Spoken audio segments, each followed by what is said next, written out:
Welcome to another episode of the Miles Offside podcast, where we talk a little bit of football and a whole lot of other stuff. My name is Oscar Puente, also known as Footy from Afar, and with me, as always, are my co-hosts, Chuck Bailey and super producer Ian Stimson. It is 99 days, as we record, since Brighton and Hove Albion last won a football game. Your relentless need to see the positive in this is inspiring, Chuck. There's a decent Twitter page that's come up that is just called Days Since Brighton Last Won a Game. And when did you start that? And it is fantastic. I don't know, I saw that, oh god, it must have been last week or the week before. And I saw it just before we came on. So by the time this comes out, it will probably be 101 days since they last won. And that is just fantastic. Yeah, I think even Kepa's been pretty good lately. He hasn't conceded in a long while. No goals record. Yeah. Same as Courtois at the minute. Yeah. I'd take him back. Ugh, I'd take Courtois back. There's been some rumors of that. That is definitely, what's the word, where you long for something because you've forgotten. Recency bias. Recency bias is that you've forgotten how much of a big-nosed prick he was. He was a prick, but a really, really, really good goalkeeper. Kepa's a prick and a bad goalkeeper, so, you know. Fair. Anyway, so, Liverpool are not paying their staff? Yeah, what a good move. What a genius move to endear yourself to everyone. It's such poor PR. You think they'd want sort of like the public on side for any potential conversation where they might not get the league. It's almost like they've spent so many years trying to get people to like them, and they've come so close right now. They're like, no, right, this is too much. Got to ruin it. Got to shoot it down just when we've given ourselves a decent public image. I imagine Klopp just being like, guys, come on. I made a lovely little press release where I was saying how unimportant it all was, and then you go fuck us over. Yeah. It's going to make it that much nicer when they're not awarded the league and everything just gets voided. I will say even less sympathy somehow than before. Yeah, I'm slightly less supportive than I was about Liverpool winning the league than I was last week, I think. Yeah. Funny that. Scout's not English, innit? But it is, on the flip side, I mean, obviously, Liverpool and Spurs and whatever are asking for handouts when, you know, it's taxpayers and ultimately that money should go to people who actually need it. For football players specifically, now I've got to be careful how I say this because I do think that they should take a pay cut. I think most people that are in incredibly high earning, to facilitate the fact that underneath them there are lots of people who need money to live, etc., should take the cuts in order to provide, etc., etc., etc. But the way footballers specifically have been singled out by rich Tory MPs who have got friends that run hedge funds, or some of them have made a mint out of the coronavirus crisis in various reasons, and also those in America that are getting done for insider trading, etc., etc. And then insider trading again, like 2 weeks later. The same fucking because, group. well, if they've looked for it once, you know, they're not going to look again, are they? It's almost as good. Like, you may as well invite people around for a sex party. That it's, you know, it's just so ridiculous that people would never believe it's true. Carl Walker, legend. But yeah, that's a bit much. And a lot of footballers have come out and very astutely put how ridiculous it is that they are the one. Like, they're happy to do things, and a lot of footballers do those things. The clubs should be coming forward and putting these proposals, which they have with a meeting last week. But they're working out the fact that if you did actually cut all of our money by, some of them were saying like cut their wages to 20% or something stupid. Right. The government's actually going to lose money because of the amount of tax that they make off of footballers' wages. Yeah.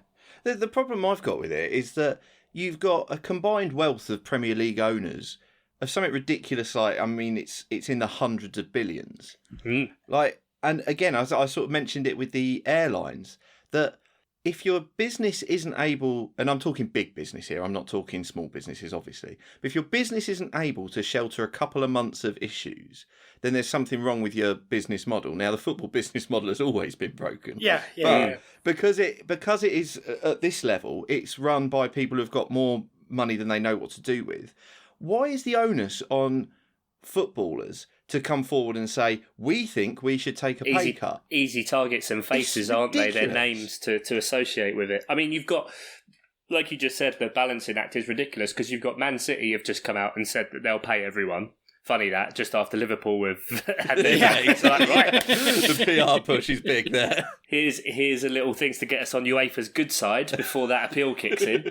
And then you've got Burnley coming out and saying that they're worried potentially if in a couple of months, because of the amount of costs that they have if things don't change, that they would potentially go under or have real financial hardship. It's a weird kind of in the same league, in the same country. Yeah, true. You've got this huge dichotomy of the landscape of finances with clubs. But yeah, it's just because footballers, like, you see them and you know them, or kids have posters on their walls, or they try to be those people. They're just such easy targets when a lot do things. Yeah, there's been so many stories of people donating obscene amounts of money, like players and stuff, anonymously, and then it comes out after the fact, which, like, yeah, sure, you can take that with a grain of salt. And then it's never like, enough because they look at a percentage of whatever, and you're like, right, oh, exactly. They've only given 2 weeks' wages. Like, I'm sorry, it's all relative. If I came up to any of these absolute fucking reprobate scumbags on the street and said, right, I'm going to take 2 weeks' wages off you, they would kick the fuck off.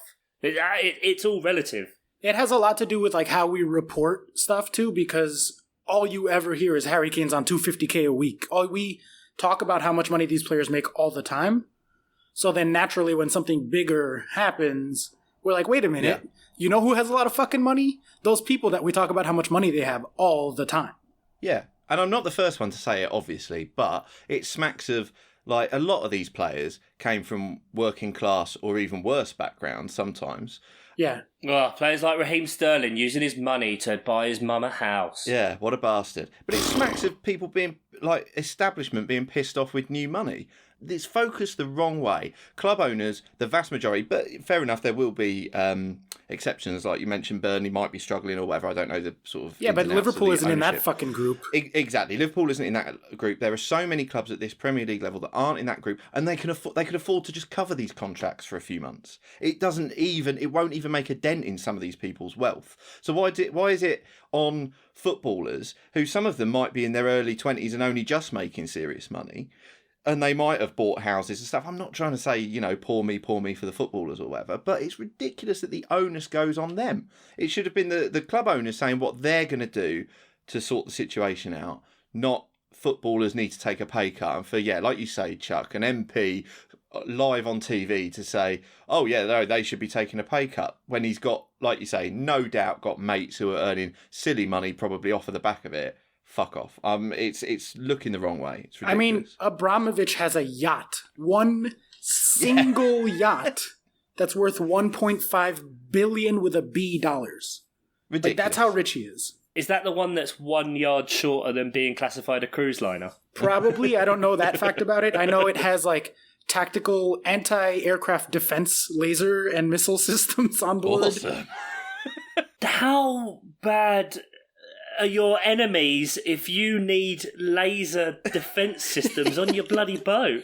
Nah, Who dude, hates you that much? The paparazzi laser is my favorite one. It literally knows with like 360 degree range when a camera is being pointed at it within a certain amount of distance, and it destroys the lens of the camera so that not only does it not take a picture of the boat, it can never take a picture again. So what you're saying is, if you're on his boat, don't take a selfie. That's right, exactly. Or just don't point it towards the thing. Yeah, exactly. Fucking hell, Roman. Look, I'll say this. If these clubs and these industries didn't have enough savings to handle a medical emergency, then maybe they shouldn't have been having so much avocado toast. I'm just saying. If one medical emergency can come in and wipe them out, and they don't have enough saved up to handle a few months... Buying coffees every day, and avocado on toast. These fucking hipsters. Hipster clubs like Bournemouth. Exactly. God. Turns out it's not that easy to have 3 months just money saved away, is it? It's not that easy. No, not apparently not. All right, that's enough. That's more than enough Ian's football. Whole man. Ian's whole man. Adam P, we suggested that we get pun 11s in all the time, and sorry, that was just me unplugging your hole for this week. Oh, disgusting. And Adam P, we gave the suggestion that he come up with a Premier League fish 11, and within a mere couple of hours, he then came forward with something quite special. So, is this a feature? Has he somehow given himself a feature? Yeah. I wonder whether we shouldn't just get listeners to suggest topics that Adam can then pun 11 for us, because it's a skill, and I think he's quite bored. Call it the Punda Wall. Good, we'll workshop it. Okay. Yeah. Yeah. I mean, we won't physically workshop it because of social distancing, but we'll do it on a Zoom meeting or something. So, anyway, a fish 11. So it starts off with, in goal, Asmir Beggarfish. Yeah. Right. It's a basic start, but... Softball in it. Summon in a softie. Don't. Start. Aaron Cresswale. Okay. Okay, not a fish, but... Not a fish. It's a mammal. Not there. great so far. Gobi Alderweireld. Yeah. Gobi a fish. I thought that was an Indian thing, which is maybe the name for... What's aloo gobi? That's an Indian dish, isn't it? It is, Oscar's yeah. not going to know. Can't remember what it is. Potatoes. Yeah. This feature's not started well. No. Okay. Sol Matip. Right, okay. Happier, yeah. We're doing fish. at least. Aaron Wan Bis Haddock. Oh. Okay. Koi Keane. Right. Solid. Okay. That's solid. Right, yeah, middle. Still, this shouldn't necessarily be a high point so far, Koi Keane. Yeah, I think that should very much be the bread in the... Okay, yeah. Jesse Linkarp. Oh, I don't like the You guy, just don't like but him I like anyway, the pun.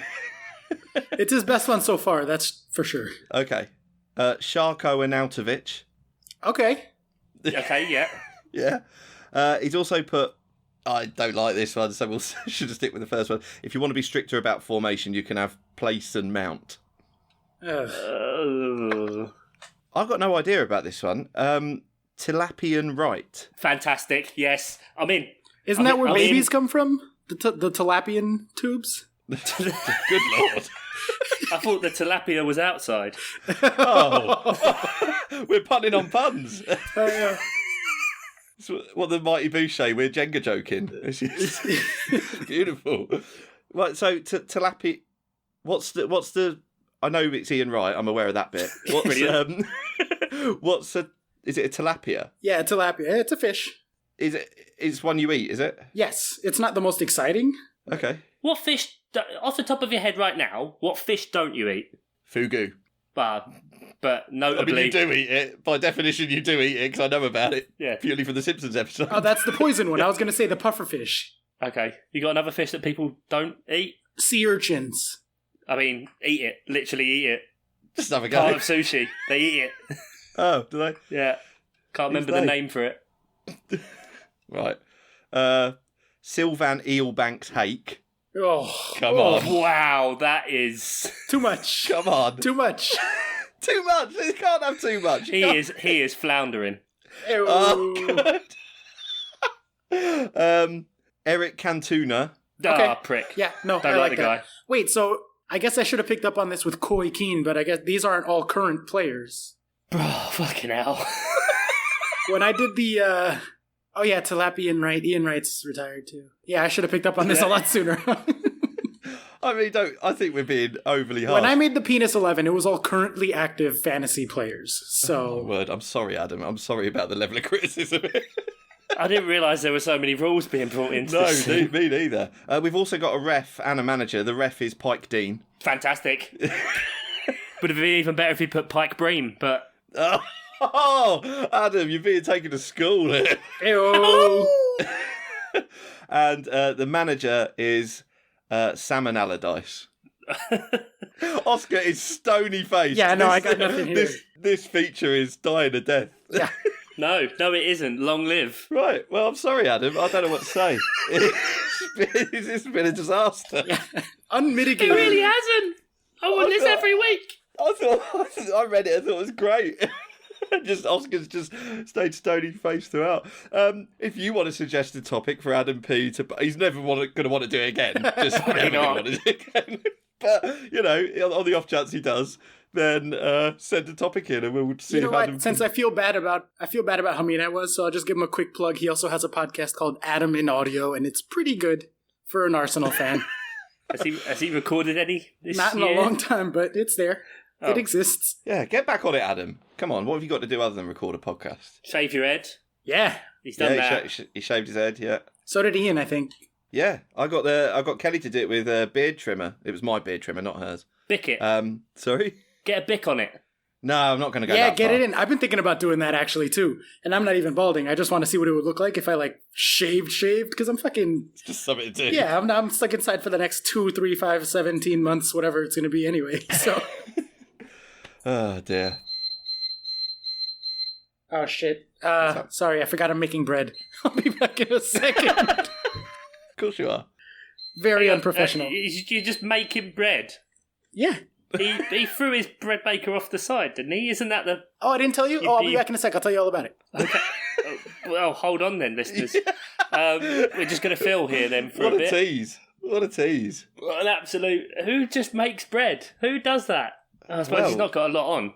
Well, we can't make bread because you can't buy flour for love nor money at the minute. This is true. I went to my local supermarket 4 days in a row. It was my one trip outside before anyone starts criticising me. Good. It was my one trip outside. 4 days in a row, no eggs. No eggs. 2 days, I walked in. I was just walking around the supermarket. I'm like, well, I'll just leave. Nothing here. It's just a trip out. Nothing here. I've already got everything. I think London supermarkets are struggling more than elsewhere because mine's been all right for a while now, to be honest. Even toilet roll. I'm actually taking toilet roll into work tomorrow for a Just colleague of mine. Yeah, who hasn't got any. To be fair, though, I mean, I saw in the big supermarket I went to today, full aisle of toilet roll. Yeah. But in my local Sainsbury's, even before coronavirus, there was never any food on the shelves. Just a wasteland. It fucking is. Jesus Christ. We don't have to leave this bit in, but fuck me, it's like a destitute, depressing place. Fucking local Sainsbury's. Sorry, boys. Very unprofessional. How's the bread looking? The dough looks good. Delicious. Wee. Yeah, not your best. Right, okay, let's get into questions. Johnny Worthington, he asks, is it right for me to online order £88 worth of beers and 2 sets of slippers? My return question is, what else are you going to spend your money on? Correct. Quarantine rules. There are no rules. It's just a weird... I mean, it depends what beers. Like, is he getting some microbrew? It's almost definitely going to be one of these, like, Beer 52 thing. You're not going to like it. No, It's I'm going to be not. made of, like, dandelions or something. Is he getting some Coronas in there? Well, they've shut down production. Oh, really? Yeah. I'm sure I read something to do with that. The company's just shut down production. I don't know how bad it's got sales-wise. I've been doing my bit for them. Fuck Corona anyway. It's a shit beer. So good fucking riddance. You shut your filthy whore mouth. They don't need your slander at this time, Oscar, right? They're going through enough. Okay. They're going to turn on a podcast and think, oh, I'm really looking forward to listening to that Guatemalan guy represent Central America. No! You shit beer. It's like, oh, God, what are we going to do? Yeah, I don't know. I mean, you know how, like, Australia doesn't actually drink Foster's? They think it's, like, swill for tourists and foreigners? Yeah, well, all right, but you can't get Modelo Especial everywhere. Can in my Sainsbury's, very well stocked. Oh. It's a good beer. That's a good beer. But I actually bought Corona because I thought I'd give him a helping hand. I think in the even before the virus had spread to like the Western world, I think their sales were down like 30% or something ridiculous. Does it have to do that with the fact that it looks and tastes like pea? It's Sure. fine. With It's lime? fine. A hint of lime. Sorry, I should say pea with lime in it. Just to be fair. Good little citrusy kick. I think Johnny, you're doing your bit for industries there, and they're the only industries that I'm bothered about. Beer and slippers. Beer and footwear. Oh, speaking of slippers, one of the things I did last week was organise my sock drawer. Oh, you Yeah. put aside a couple of days for that, did you? It took me a while because I had to search in multiple places. So I checked. I tried to check inside my dryer. The bowels Like of your Oscar dryer. said. Yeah. I couldn't get in there. Well, you should get Oscar to do it. He takes apart bread makers and stuff, puts them all back together. Like true. Alan Partridge with a Corby trouser press. I think Gravity took the bread maker apart. Oh, did it? Okay, Yeah. sorry. I thought it was just a project. No. The bread maker had been sitting pretty in the cupboard for 3 years, and then I've been using it a bunch, so it was like, nah, I want to go back to sitting quietly in a dark cupboard, so it jumped off the counter. But I had some that no matter what, I couldn't find the match for. Oh, you them, matched so- them.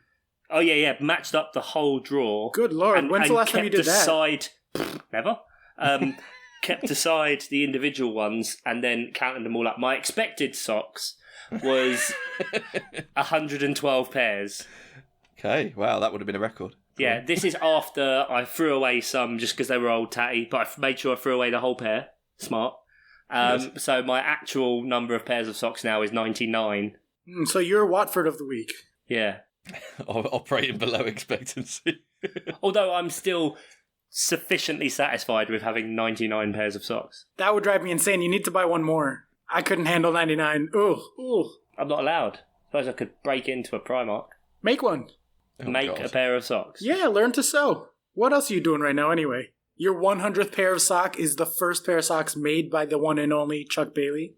Quite fond of sitting. Just sitting around and that, yeah. It's a good time for that. Yeah. I must admit, I haven't been motivated to do anything productive yet. I mean, I'm still working. You're still working. I'm still working half the time because I work in an essential industry. Key worker.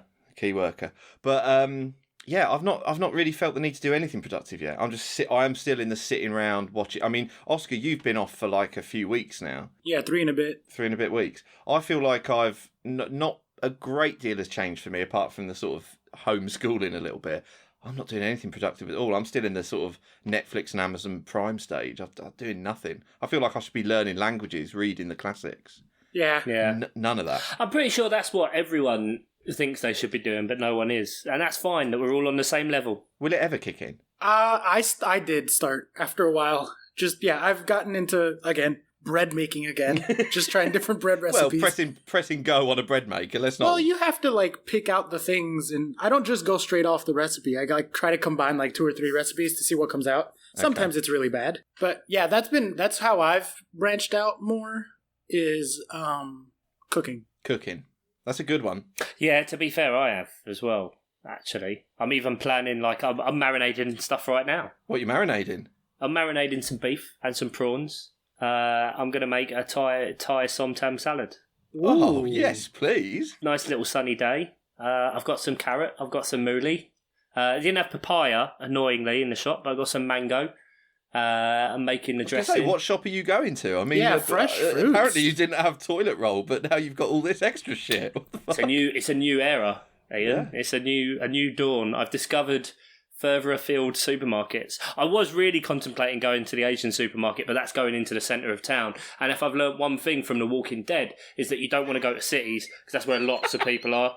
Correct. That is correct. It's counterintuitive. You don't want to go there, you want to go regional. So yeah, I'm loving it. Watch it. To be fair, daytime TV, the only thing I can tolerate watching at the minute, because fuck if I'm watching Loose Women. They're all repeats anyway. They've taken that off air. Yeah, exactly. Yeah. It's just cooking shows, just over and over and over, and Disney Plus. Disney Plus has a cooking show, actually. They just added the first 2 episodes of, and it's coming out with a little... It's awful. Is it? I haven't watched it. Is it that the Be Our Guest or something or something Be Our like Chef? That. Yeah, don't bother. It's awful. Okay. It's just like, hey, people are cooking with their kids. I don't give a fuck. Shut up. Talking about Chuck watching daytime TV, like when I have been mixing Good Morning Britain, if ever there's a mistake on there with the sound, it's almost definitely because I'm replying to a text off of Chuck. Like if there's ever a late fade or anything like that, it's because Chuck's texted me with something about Piers Morgan's opinions or whatever, and I'm replying to that. Chuck has an unusual influence over the sound of daytime TV.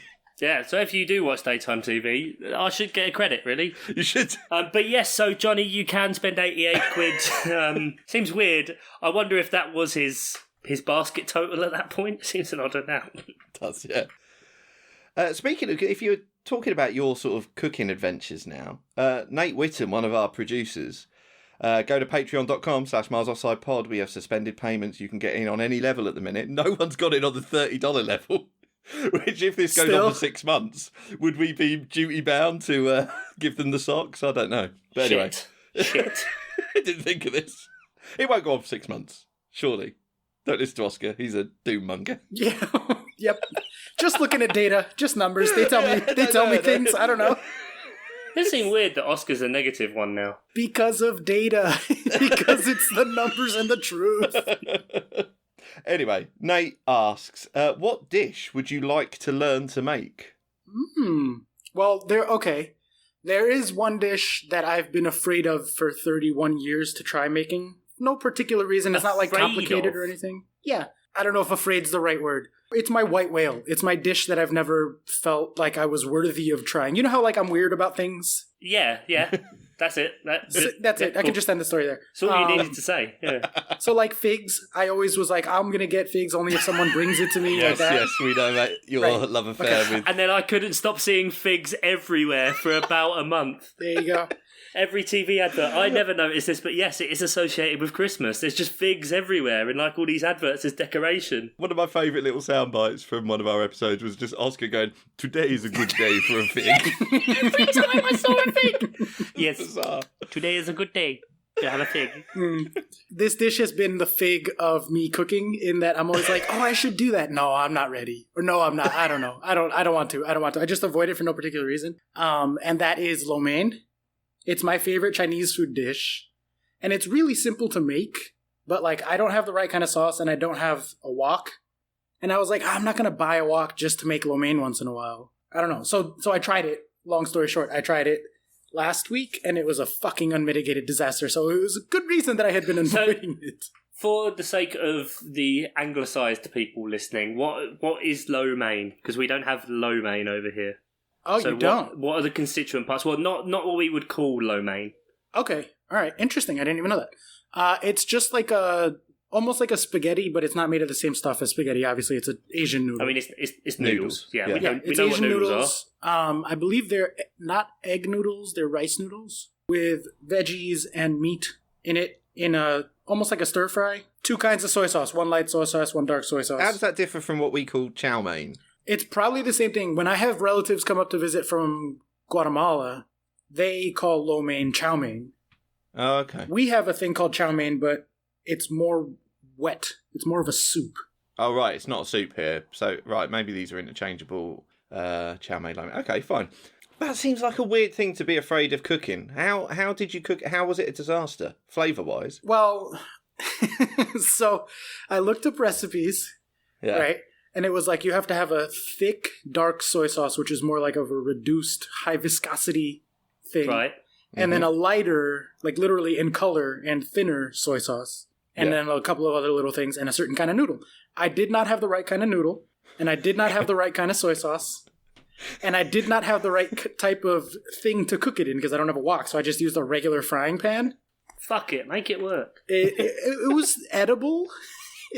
It was not lo mein, though, on any level whatsoever. Right, okay. It was way too... So I overcompensated with the wrong kind of soy sauce, because it was coming out the wrong color. I was like, well, I don't have the dark sticky soy sauce, so I'll just use more of the regular one.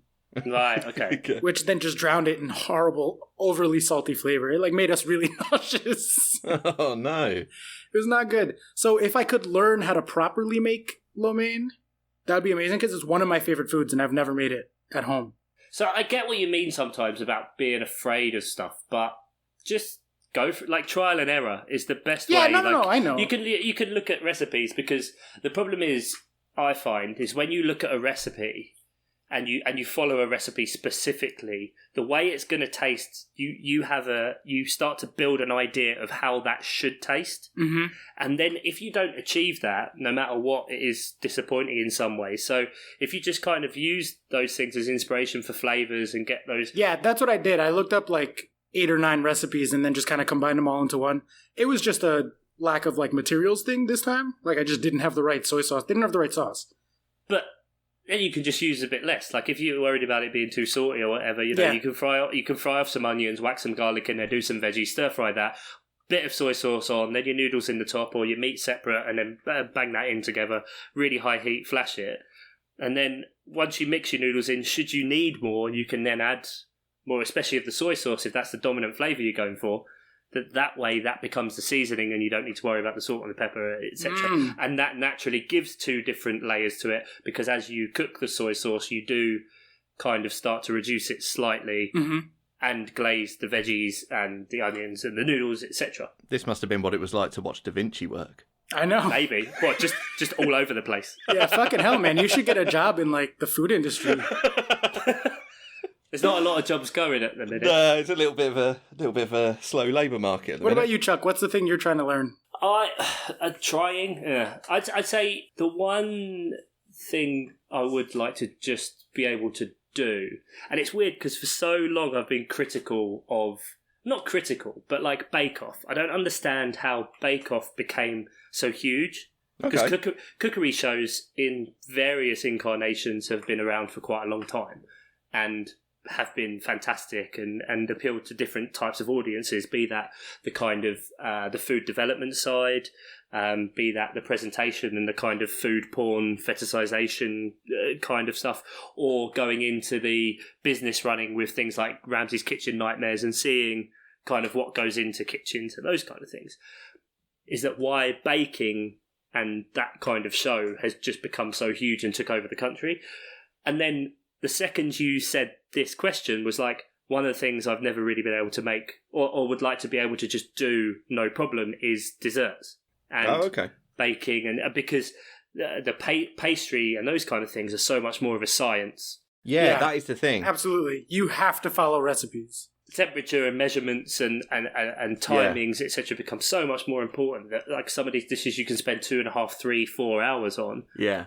And then the end product is a piece of shit because you missed out a gram of bicarbonate of soda. Yeah. Or because when you mixed the dough, you had warm hands instead of cold hands. Like, so because it's less of feeling or just sort of instant flavour type stuff, it's far more to do with science, because it really is. You're absolutely right. Yeah, there's no looking up like 3-4 recipes and then just combining them and being like, I'll make a thing. Like, no, it doesn't work.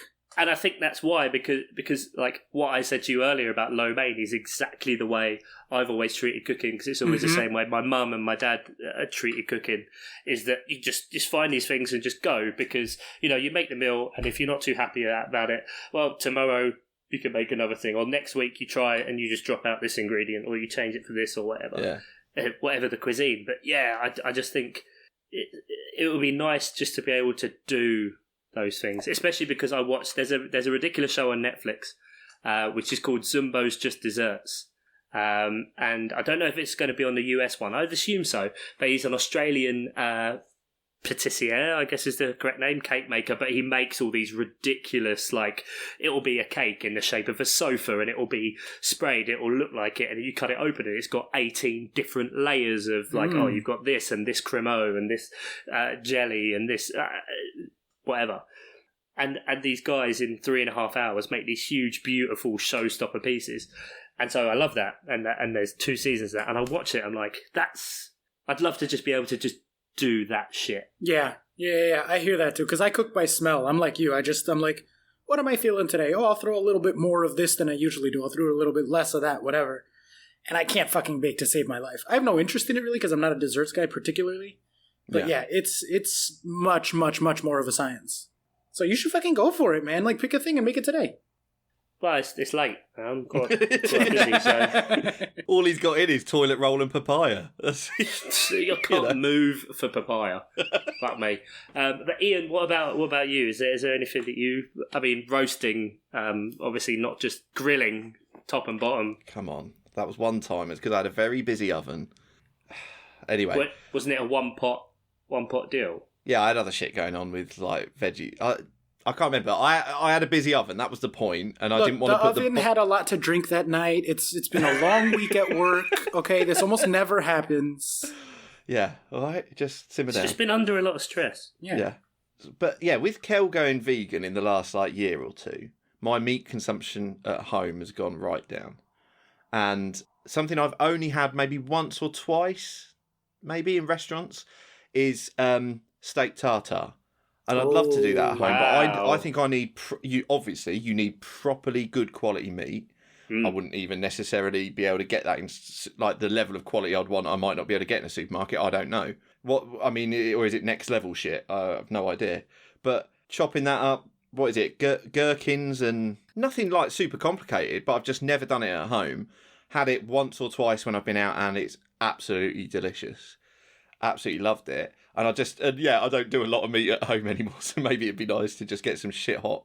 So you're like, I don't do meat at home, so what I'd really like to just do is just find a way of how I could eat raw meat. Eat the rawest meat possible in front of my wife. an insinuation of cooking. It's like a presumption, like potentially, I've made a burger here, but what I'm actually just going to do is just eat it now on a plate. Exactly. It's just chopping and mixing. I think they put mustard in it usually, or at least the French version of it. I don't know if there's like a different. Okay. Yeah. I think I've had it with like Tabasco on it as well. It's absolutely lovely. I had it in Paris, and it was. I don't know if I'm just not cultured enough for it, or if the flavors weren't flavors I like. But I got halfway through it, and for me to get halfway through a meal and be like, I think I'm full. I think I can stop. Oh yeah, it's like bizarre. Terrifying. Yeah, but I had it telling you something. Yeah, it was the texture, man. I couldn't get over the texture. It's quite a strange thing. But then the eating raw things at home, like you wouldn't. That makes sense because you wouldn't prep like who makes sushi. You know what I mean? Like carpaccio. Like no one fucking makes that exactly. at home. I have made sushi at home, but it's like again, you're just using salmon that you've bought from the sort. It's not fucking the top grade stuff. So I'm like, this isn't really what it should be. So it's just sort of it's not the same, is it? You've mentioned a disaster you've had, Oscar. I've had a couple of ones where. I, for far too long, after being a student, retained that sort of student cooking thing of trying to get everything cheap and buying the sort of cheapest cuts of meat or whatever I could find, trying to do something with it. Because it was when I was at uni that I realised I had to learn to cook, otherwise I was going to be eating total shit like the whole time. My mum did an all right job, but I should have paid more attention because I didn't really go with learning to cook. And the year I was living, the first year I went into catered halls of residence, which was perfect. It was like getting school dinners. It was pathetic, and so that was fine. But then when I moved out the second year, I was like, oh shit, I've got to learn to cook. And I had like a couple of, student-y cookbooks where you had like 4 or 5 ingredient meals. And I was doing, but the problem is I was doing stuff like that into my late 20s. I was earning money by then. It was ridiculous, but I'm still sort of like buying lamb neck. It's just like, oh my God. Honestly, I used to make a Thai red curry with lamb neck that I thought was brilliant because you could get it for about like 80p or whatever. That sounds fucking horrible. Lamb It was fine. neck? Yeah, it was fine. That's not even a body part that you think is like, should be. Like...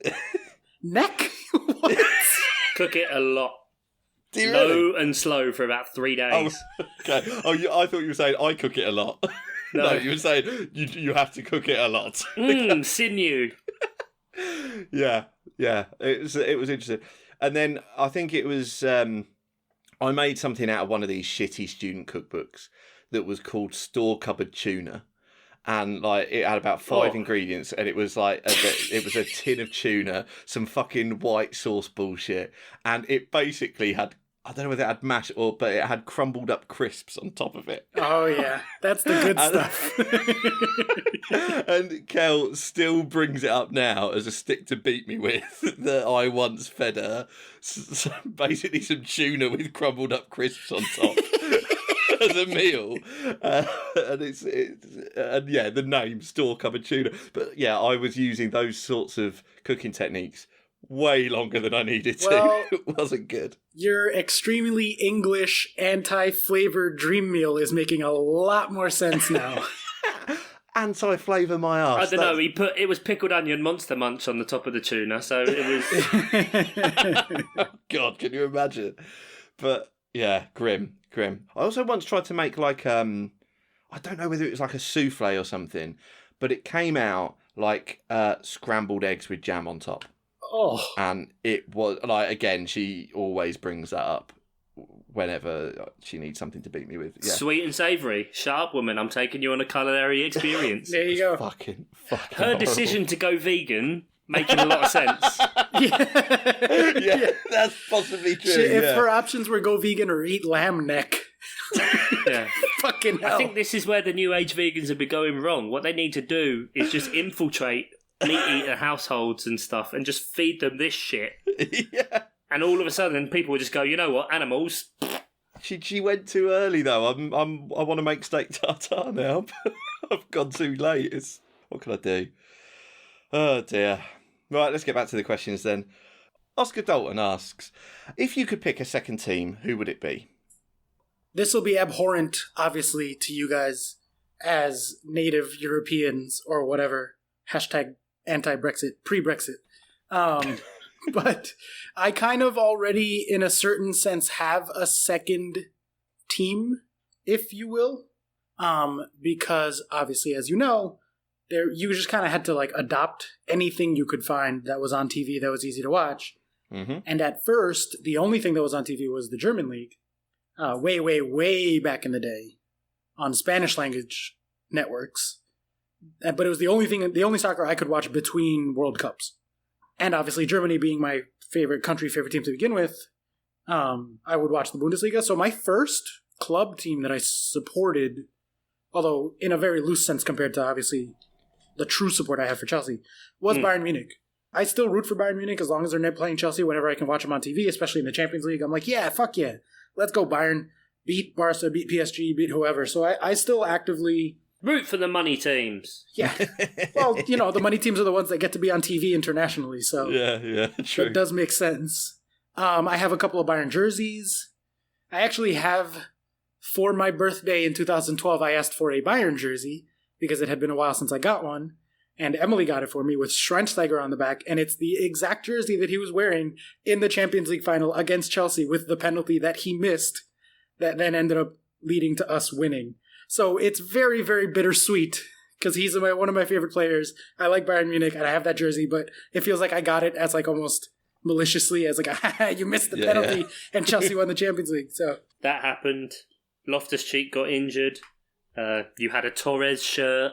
Correct. These are all things that are adding up. That Pulisic. When you get names on backs, Pulisic. I got a Pulisic jersey. He played all of like 5 games his whole first year. Then coronavirus. So is it my fault?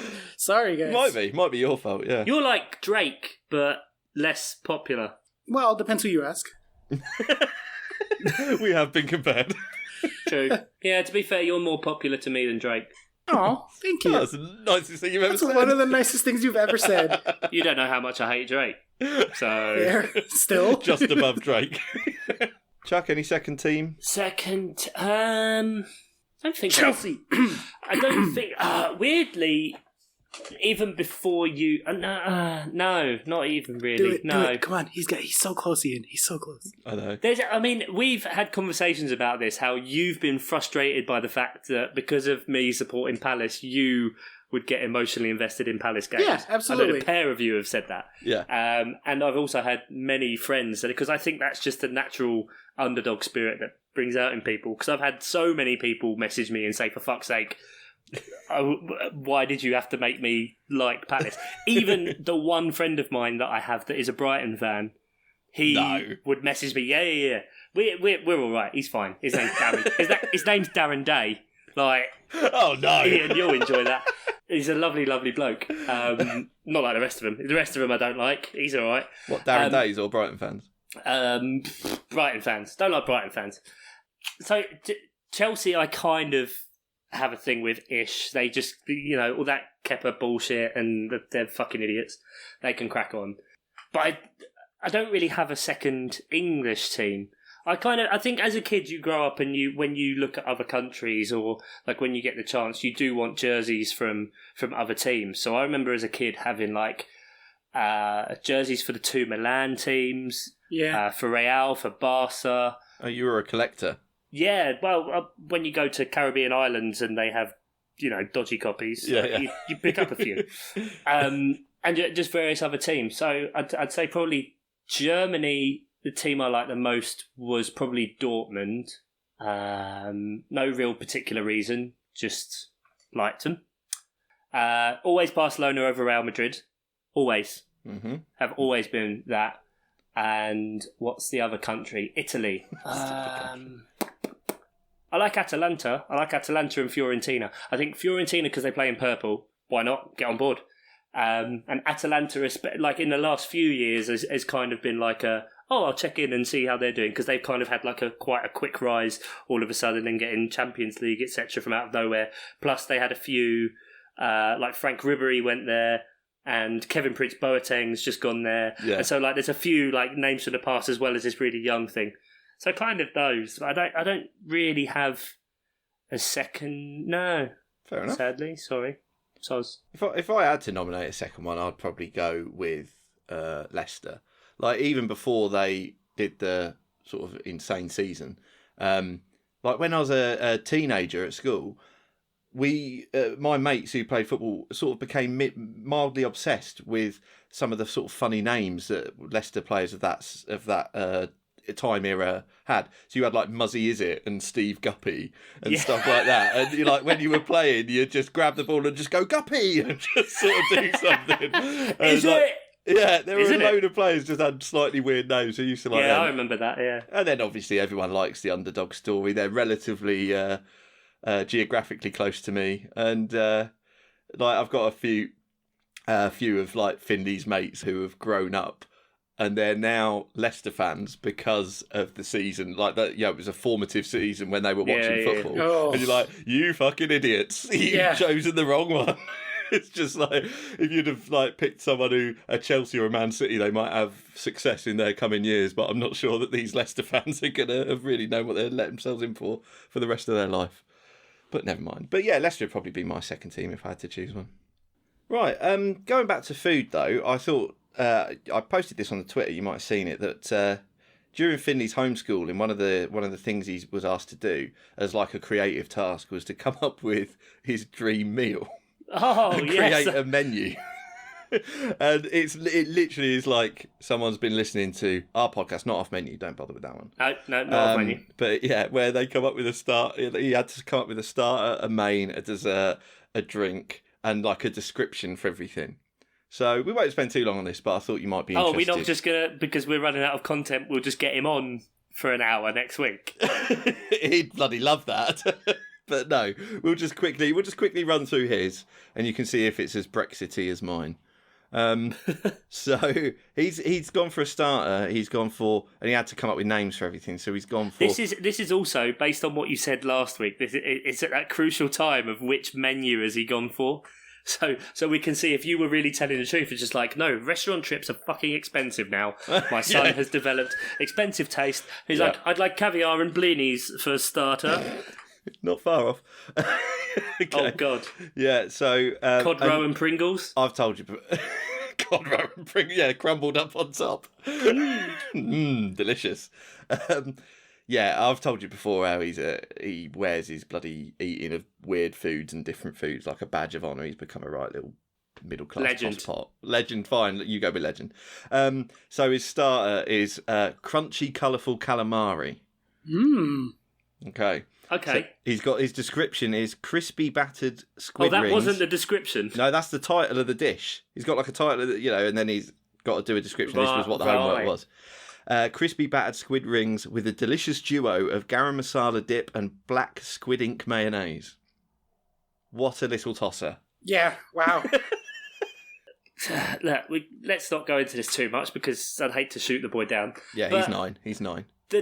I feel the description of crunchy, colourful calamari. I don't think that when something is beige, brown and black, you can call it colourful. Seems pretty colourful to me. Everything does. Also, it's not colourful to me, just to be clear. That's not how colourblindness works. Squid ink mayonnaise and garam masala dip. Squid ink mayonnaise sounds fucking delicious, I'm not going to lie. Which is weird because you hate curry. No. Squid ink mayonnaise sounds good. I want nothing to do with the other thing. Garbage. Fuck off. Right, okay. God, he's going to listen to this and be very colourful. upset. Colourful, Finley. Maybe getting tested, Ian. He might not... Yeah, good point, yeah. Again, not how colourblindness works. Depends. It depends. It might be... Maybe he is colourblind and he thinks it's green. That's true. Maybe he's just thick. I don't... All right, simmer down. Sorry, I keep forgetting this is your son. Progeny, right. Okay. Yeah, okay. His main is blisteringly hot buffalo wings, which goes along with what we were saying before. Okay, the fact he's doing chicken wings for Maine. Yeah, I know. I said to him as well, but he then went, well, if we do enough of them. I went, yeah, fair enough. That's true. Yeah, so he's gone 24 chicken wings, deep fried for spectacularly crispy skin with mouth-wateringly hot buffalo sauce. Shit. Wow. To cool down this heat fest, a creamy Stilton dip. Oh, He's my son. He's my son. I just want to sing father and son. I tell you what, if he wants to call beige, brown and black colourful, he can do what he wants. Crack on. Happy He's with just said he's 9 years old, and he just said his main is specifically 24 wings. Yeah, a very specific number. Like, that. Yeah. It's always multiples of 6 wings. That is, Yeah. why is that? Don't know. because that's how many fingers you have, obviously. I mean, he is from the Midlands. His dessert. Good. His dessert, he's just called. And this is definitely, he's getting inspiration from his father, clearly. His dessert was called Sugar Festival, and it's a warm, gooey caramel and chocolate brownie and sweet cookie dough ice cream.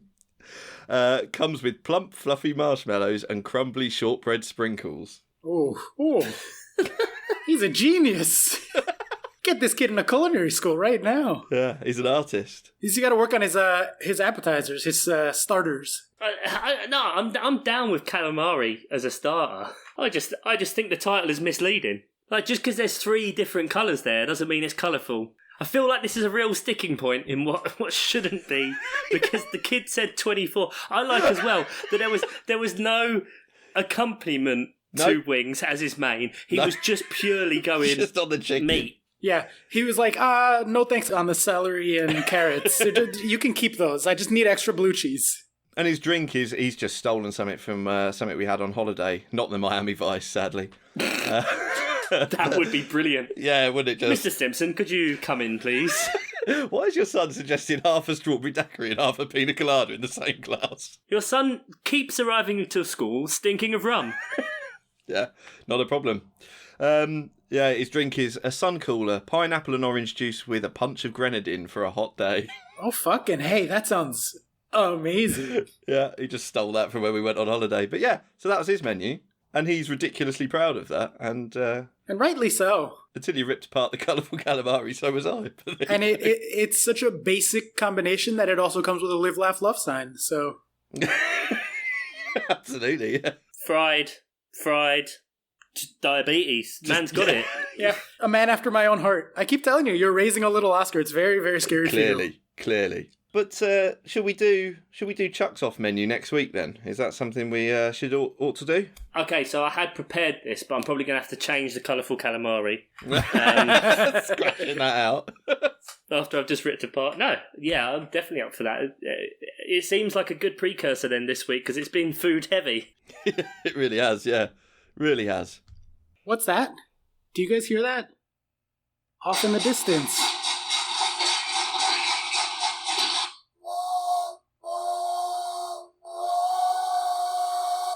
I believe we are pulling into Isolation Recommendation Station.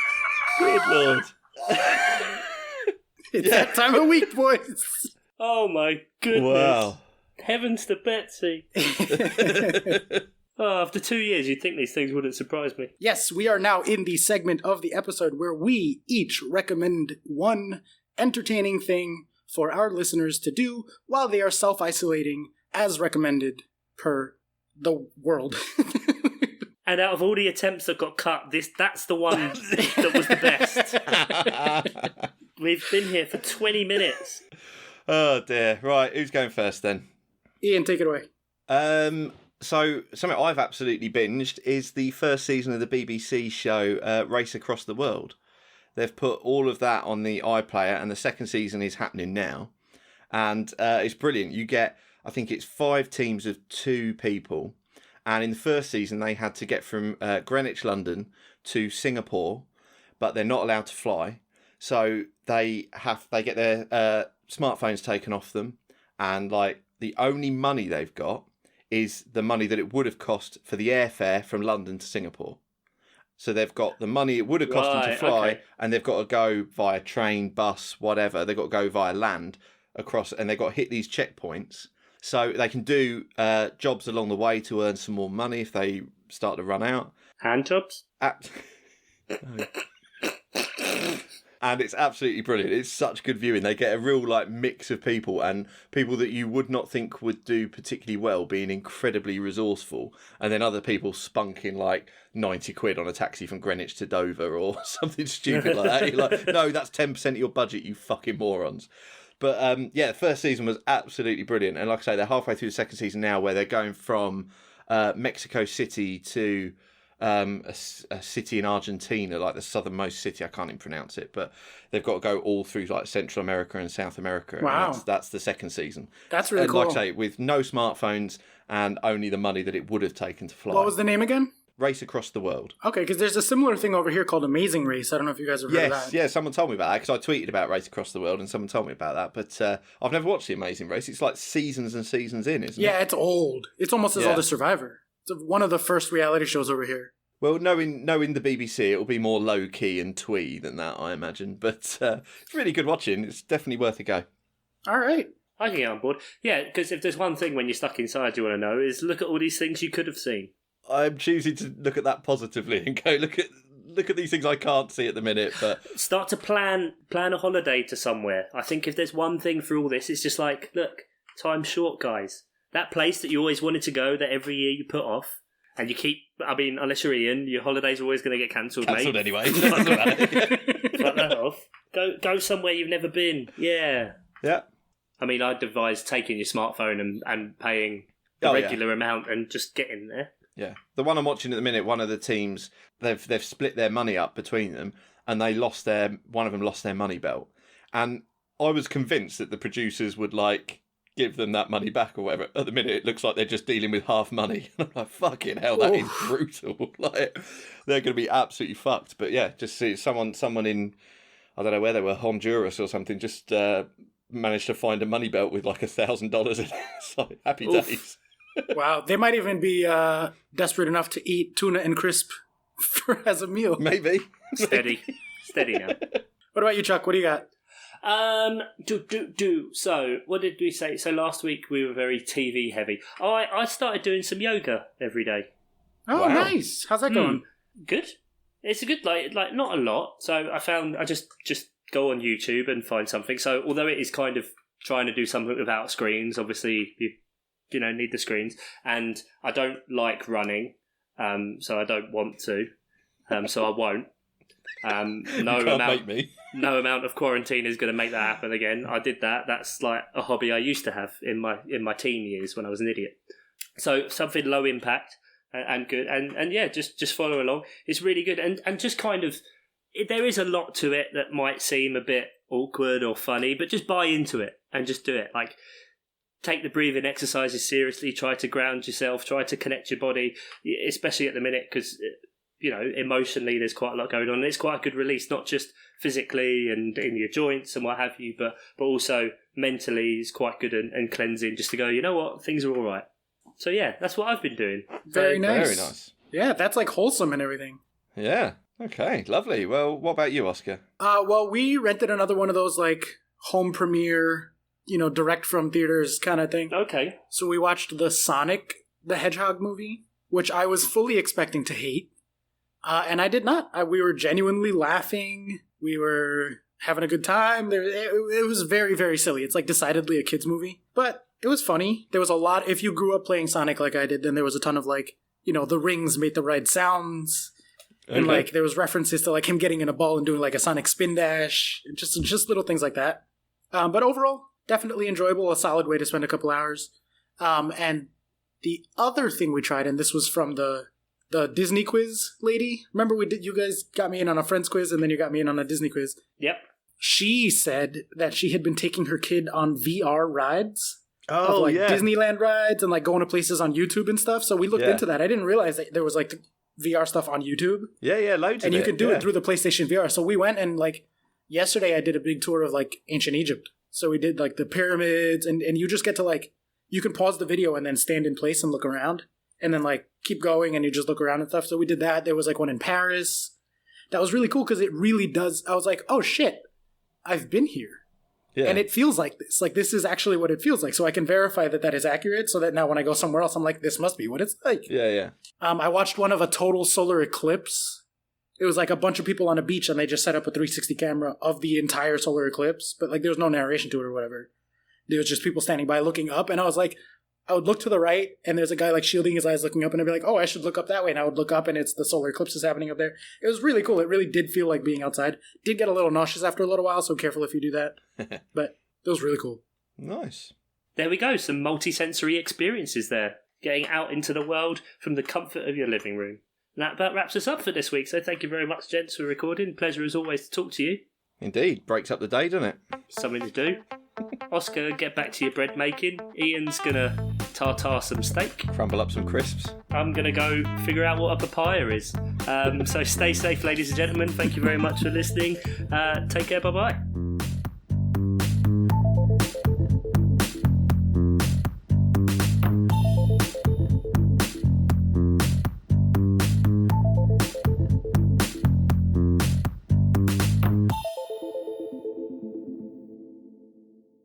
Miles Offside is a Nate Whittam and Mark Howells production.